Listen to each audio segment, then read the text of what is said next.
तो डिमांड के बाद में जो अगला चैप्टर पड़ता है वो आपका प्रोडक्शन का पड़ता है और मान के चलिए यहीं से ही आपकी प्रोड्यूसर की थ्योरी शुरू हो जाती है। इससे पहले आपकी कंज्यूमर की थ्योरी रहती है जिसके अंदर कंज्यूमर इक्विलिब्रियम डिमांड जैसे चैप्टर हम लोग पढ़ते हैं। उसके बाद में आपकी प्रोड्यूसर की थ्योरी शुरू हो जाती है जहां पर प्रोडक्शन कॉस्ट रेवेन्यू जैसे चैप्टर आप लोगों को पढ़ने होते हैं।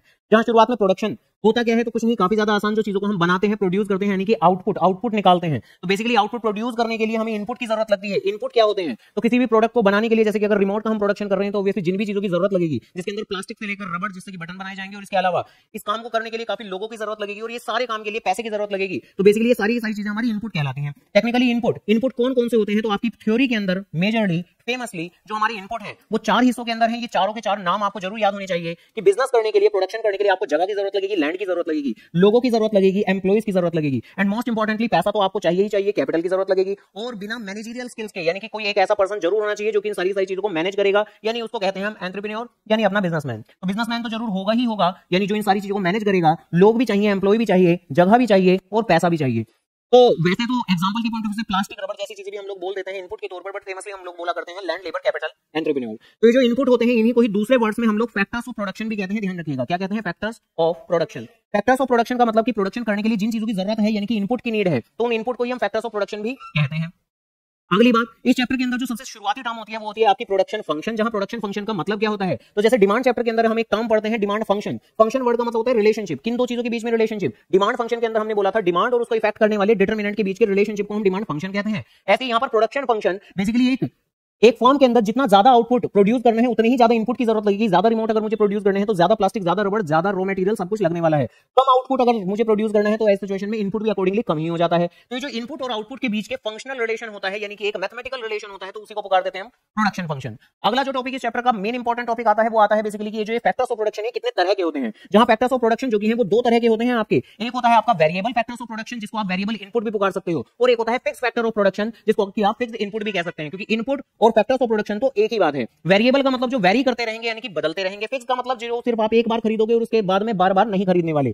तो आमतौर पर अगर थोड़ा सा बात चल रही है, थोड़ा सा अगर प्रोडक्शन इंक्रीज करना है, हमें आउटपुट एडिशनली प्रोड्यूस करना है, तो क्या हम एडिशनल बिल्डिंग खरीदेंगे तो ऑब्वियसली नहीं, उसी ही एग्जिस्टिंग बिल्डिंग के अंदर ही हम प्रोडक्शन को राइज कर देंगे। अगर हमें थोड़ा सा आउटपुट प्रोड्यूस और ज्यादा करना है तो क्या एडिशनल मशीन की कोई जरूरत लगने वाली है तो नहीं, क्या एडिशनल लैंड की कोई जरूरत लगने वाली है तो नहीं। तो आपको फिक्स फैक्टर जो कि महंगी चीजें होती है, बिल्डिंग लाखों में आती है, मशीन लाखों में आती है, तो इनके अंदर तो कोई बदलाव करने की जरूरत नहीं होती। आप एक लैंड, एक मशीन, एक फर्नीचर की मदद से ही एग्जिस्टिंग बिजनेस को कैरी ऑन कर सकते हैं। लेकिन ये जो इस तरह की चीजें हैं जैसे कि रॉ मटेरियल या लोग, आपके एम्प्लॉइज या फ्यूल जो इसकी मदद से आप मशीन चलाओगे, आपको ज्यादा प्रोडक्शन करना है तो ज्यादा रॉ मटेरियल की जरूरत लगेगी, ज्यादा रिमोट्स बनाने हैं तो ज्यादा प्लास्टिक लगेगी, ज्यादा रबड़ लगेगी। तो बेसिकली कुछ फैक्टर्स ऑफ प्रोडक्शन ऐसे होते हैं जो कि आउटपुट के साथ में ही फ्लो करते हैं, आउटपुट ज्यादा तो ये फैक्टर्स भी ज्यादा चाहिए होंगे। लेकिन कुछ फैक्टर्स ऐसे होते हैं जो कि फिक्स रहते हैं हमारे। तो सबसे पहले तो डिफरेंस के अंदर इसके मीनिंग की फॉर्म में बात करें, देन आउटपुट के रिलेशन एंड देन एग्जांपल। जहां एग्जांपल की बात हो चुकी है, रिलेशन तो काफी ज्यादा आसान है। ये वेरिएबल फैक्टर जो कि वेरी करते हैं आपके आउटपुट के साथ में, अगर आउटपुट ज्यादा तो ये इनपुट भी ज्यादा, आउटपुट कम तो इनपुट भी कम। जबकि ये तो आपके वेरी नहीं करते, they do not very directly with the output. Output अगर आपको थोड़ा बहुत बढ़ाना भी है तो भी आप एडिशनल मशीन नहीं खरीदने वाले, बल्कि पुरानी एग्जिस्टिंग मशीन पे ही आप काम करते रहेंगे। मीनिंग क्या होता है तो ये वो फैक्टर्स हैं जो बदल सकते हैं आपके शॉर्ट रन में। शॉर्ट रन का मतलब एक ऐसा छोटा टाइम पीरियड जहां पर आप थोड़ा सा अपना प्रोडक्शन बढ़ा सकते हैं। तो छोटे टाइम पीरियड के अंदर अगर थोड़ा सा प्रोडक्शन बढ़ाना है तो जो इनपुट आपके बदल सकते हैं, जो वेरी हो सकते हैं, वो वेरिएबल फैक्टर कहलाते हैं। और जो बदल नहीं सकते हैं, can not be change in a short run, जैसे मशीन आप नहीं खरीद सकते शॉर्ट रन में, बिल्डिंग आप नहीं खरीद सकते, तो वो होंगे आपके फिक्स फैक्टर। तो उम्मीद करता हूं ये तो आसान सा टॉपिक था, ये हम लोगों ने कर लिया। एंड देन फिर उसके बाद में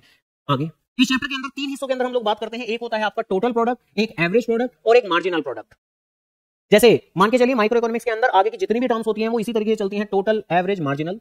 इवन कंज्यूमर इक्विलिब्रियम के अंदर भी हमने टोटल यूटिलिटी, मार्जिनल यूटिलिटी की बातें की थी। तो ऐसे यहां पर भी आपकी basically total product, average product, marginal product. तो लॉ ऑफ वेरिएबल प्रोपोर्शन जो कि चैप्टर का सबसे ज्यादा मोस्ट इंपॉर्टेंट कंटेंट है, ध्यान रखिएगा, एग्जाम के अंदर आने के चांसेस पूरे हैं आपके, और जब कभी भी आएगा तो सीधा 6 नंबर का आएगा। कहता क्या है लॉ ऑफ वेरिएबल प्रोपोर्शन की शुरुआत में जैसे जैसे हम मोर इनपुट लगाते जाते हैं तो शुरुआत में हमारी प्रोडक्टिविटी बढ़ती है, बाद में हमारी प्रोडक्टिविटी पहले के मुकाबले गिर जाती है और बाद में तो बहुत ज्यादा नेगेटिव हो जाती है, जिसके अपने कारण भी रहते हैं। कारण क्या है वो आखिरी में बात करेंगे, बट शुरुआत में प्रोडक्टिविटी बढ़ती है, बाद में गिरती है और इवन आखिरी में तो नेगेटिव भी हो जाती है।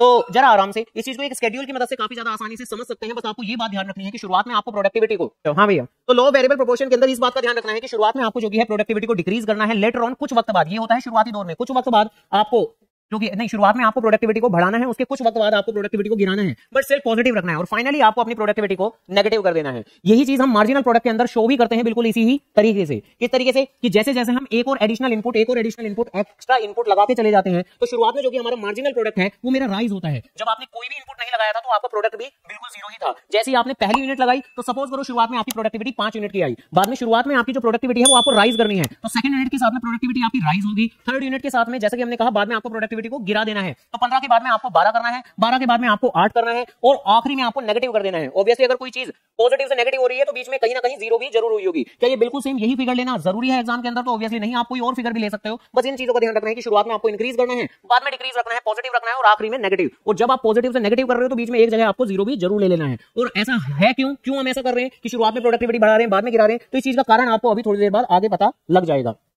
बेसिकली मार्जिनल प्रोडक्ट इस तरह से लेने के बाद में आप कैलकुलेट करते हो टोटल प्रोडक्ट, जहां पर यहां पर तो 0 का 0 सेम रहेगा, देन 0 + 5 5, 5 + 15 20, 20 + 12 32, 32 + 8 40, 40 + 0 सेम 40 और 40 - 10 यानी कि 30। जहां शुरुआती इतने फेज के अंदर हम अपनी लगातार प्रोडक्टिविटी को बढ़ा रहे थे तो इसको हम फेज 1 बोल देते हैं, इंक्रीजिंग रिटर्न्स फ्लो फैक्टर बोल देते हैं, क्योंकि यहां पर प्रोडक्टिविटी लगातार बढ़ रही होती है। बाद में प्रोडक्टिविटी आपकी गिरनी शुरू हो जाती है तो इसको ही हम फेज 2 बोल देते हैं और आपके रिटर्न्स गिर रहे हैं, आपकी प्रोडक्टिविटी गिर रही है। जिस मोमेंट पर आपके यहां पर प्रोडक्टिविटी नेगेटिव हो चुकी है तो इसको फेज 3 यानी कि नेगेटिव रिटर्न्स बोल देते हैं। और इसी ही फेज वाइज बात को हम क्या पुकारते हैं? लॉ वेरिएबल प्रोपोर्शन, जो कि फेज में रहता है, phase first, phase second, phase third, जिसके बारे में बोलते क्या है हम लोग कि जैसे जैसे एक एक्स्ट्रा यूनिट कंबाइन करते जाएंगे हम लोग, तो फेज वाइज बातें हैं। जहां पर शुरुआत में जैसा कि हमने कहा था शुरुआत में आपकी प्रोडक्टिविटी बढ़ेगी तो शुरुआत में हम लिखते हैं मार्जिनल प्रोडक्ट इंक्रीज करता है लॉ वेरिएबल प्रोपोर्शन में, बाद में डिक्रीज करता है आपका marginal product but still positive रहता है, और फाइनली आपका जो मार्जिनल प्रोडक्ट है वो नेगेटिव हो जाता है। तो आपको ये एक्सप्लेनेशन भी याद रखनी है और इस एक्सप्लेनेशन के हिसाब से ही हमने यहां पर शेड्यूल के अंदर अपनी फिगर्स लिए हैं, टोटल प्रोडक्ट कैलकुलेट किया है और फेज वाइज मेंशन कर दिया है। फेज फर्स्ट को इंक्रीजिंग रिटर्न, फेज 2 को डिमिनिशिंग रिटर्न, फेज थर्ड को नेगेटिव रिटर्न्स कहते हैं। ये बात आपको पता होनी चाहिए और इन्हीं चीजों को हम अकॉर्डिंगली डायग्राम भी बनाते हैं। सबसे पहले मैं बात करूंगा मार्जिनल प्रोडक्ट के डायग्राम की। क्या है नेचर मार्जिनल प्रोडक्ट का? तो शुरुआत में मार्जिनल प्रोडक्ट बढ़ेगा, बाद में गिरेगा और स्टिल नेगेटिव हो जाएगा। तो शुरुआत में आपको बढ़ाना है मार्जिनल प्रोडक्ट को, बाद में गिराना है और फाइनली नेगेटिव यानी एक्स एक्सिस के नीचे लेके चले जाना है। तो अगर मार्जिनल प्रोडक्ट की बात करें तो शुरुआत में आपका ये जो मार्जिनल प्रोडक्ट होगा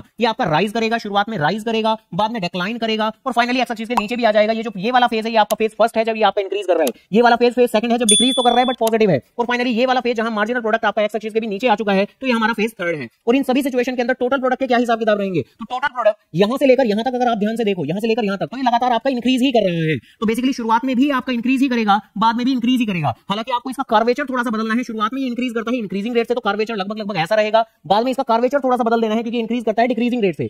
और फिर फाइनली जैसे ही ये वाला मोमेंट आता है, कौन सा? ये नेगेटिव वाला मोमेंट, तो आपका जो टोटल प्रोडक्ट है ये भी आपका डिक्लाइन करना शुरू कर देता है। यही चीज हमारी डायग्राम में भी हम कोड करते हैं, इसे थोड़ा सा नीचे की दिशा में खिसका देते हैं। तो फाइनली आप नीचे की दिशा में खिसका देते हो। तो कुल मिलाकर कर्वेचर जरूर बदलना है, increase with increasing rate, then increase with decreasing rate और फाइनली फॉल। तो इस तरीके से डायग्राम जरूर बनाना है लॉ ऑफ वेरिएबल प्रोपोर्शन के अंदर। इधर लॉ वेरिएबल प्रोपोर्शन में लिखना क्या क्या है वो समझ में आ गया है। ये लिखना है, पहले बढ़ता है बाद में गिरता है, पॉजिटिव, फाइनली नेगेटिव, देन उसके बाद में शेड्यूल किस तरह से लेना है ये पता लग गया। देन डायग्राम कैसे बनाना है वो पता लग गया। पहले इंक्रीज करना है, डिक्रीज करना है, फाइनल नेगेटिव एक्स एक्सिस के नीचे, इसको पहले इंक्रीज करना है इस कर्वेचर में, फिर इंक्रीज करना है दूसरे कर्वेचर में और फाइनली फॉल। और ये जो ये बीच वाली लाइन है हमारी फेज को डिपिक्ट कर रही है। ठीक है, डन, सही है जी।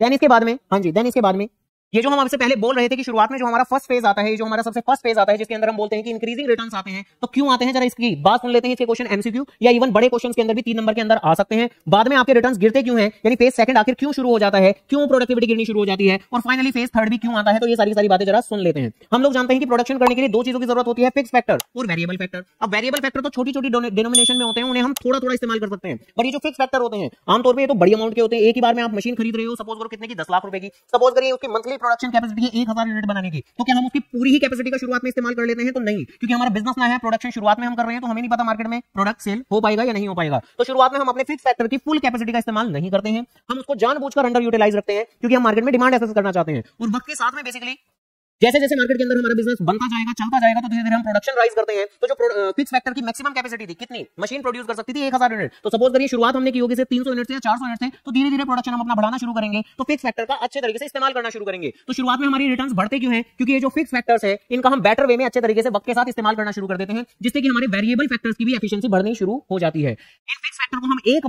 बार में पूरा इस्तेमाल नहीं कर सकते। एक मशीन की प्रोडक्शन कैपेसिटी अगर 1000 यूनिट है तो शुरुआत में आप 1000 यूनिट से बिजनेस शुरू नहीं करते, शुरुआत में 300-400 यूनिट प्रोडक्शन से ही हम बातों की शुरुआत करते हैं। और क्यों? क्योंकि ऐसा नहीं है कि अगर मुझे 1000 में से 500 यूनिट ही बनानी है शुरुआत में, तो मैं जिस वेंडर से मशीन खरीद के लेके आ रहा हूं उसे बोलूंगा कि मुझे आधी मशीन ही दे दो। ऑब्वियसली मशीन तो पूरी की पूरी ही खरीद के लेके आनी पड़ेगी, तो मशीन को आप डिवाइड नहीं कर सकते। ये जो फिक्स फैक्टर है ये इनडिविजिबल है। अगर आप पार्ट यूज करना चाहते हो तो आप पार्ट यूज कर नहीं सकते, आपको करनी पूरी ही पड़ेगी और शुरुआत में नुकसान उठाने ही पड़ेंगे।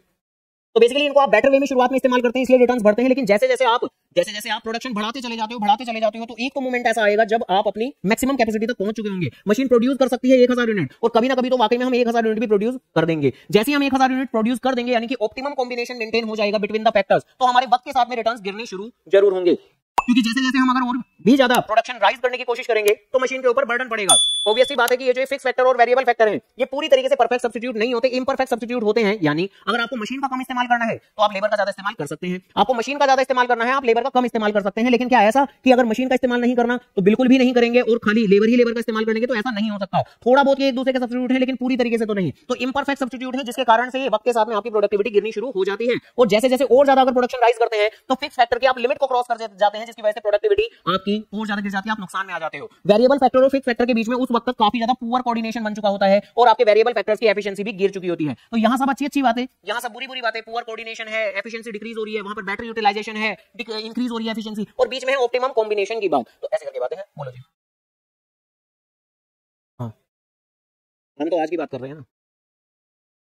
उस वक्त तो मशीन थी ही नहीं, तो तब तो थी ही नहीं, तो तब तो सोचेंगे ही कैसे? तब तो हम यही सोचेंगे लेबर है, बस बात खत्म। वो तो हम आज के वक्त की बात कर रहे हैं या कुछ वक्त पहले की बात कर रहे हैं कि भाई हम अपने मशीन के अंदर प्रोडक्शन मशीन से करें या लेबर से करें, तो किसी भी तरह से कर सकते हैं।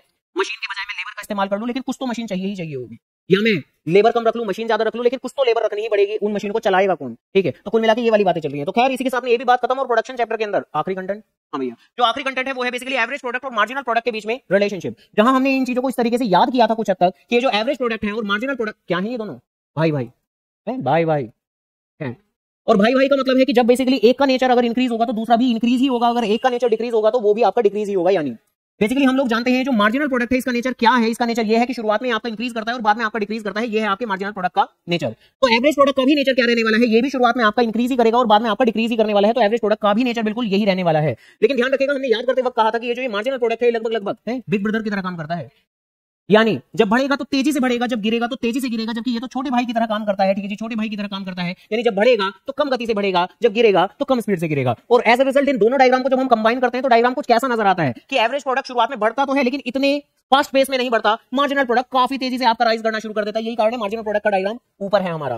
बाद में उसके बाद में जो चीज जितनी तेजी से बढ़ती है उतनी ही जल्दी गिरना भी शुरू हो जाती है। तो मार्जिनल प्रोडक्ट बढ़ा और यहाँ इस मोमेंट के बाद में इसने गिरना शुरू कर दिया। इवन नेगेटिव साइड में भी ये आ गया।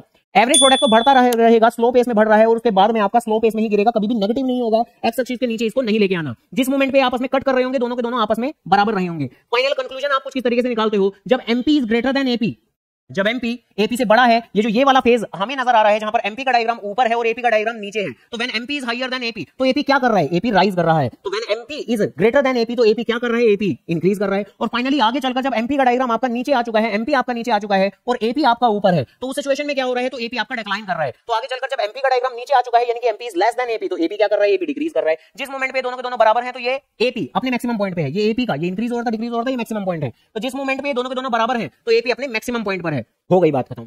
तो आराम से देख लें डायग्राम कैसे बनाने हैं और लिखना क्या है, वो 3 हिस्सों के अंदर ही बातें लिखनी है।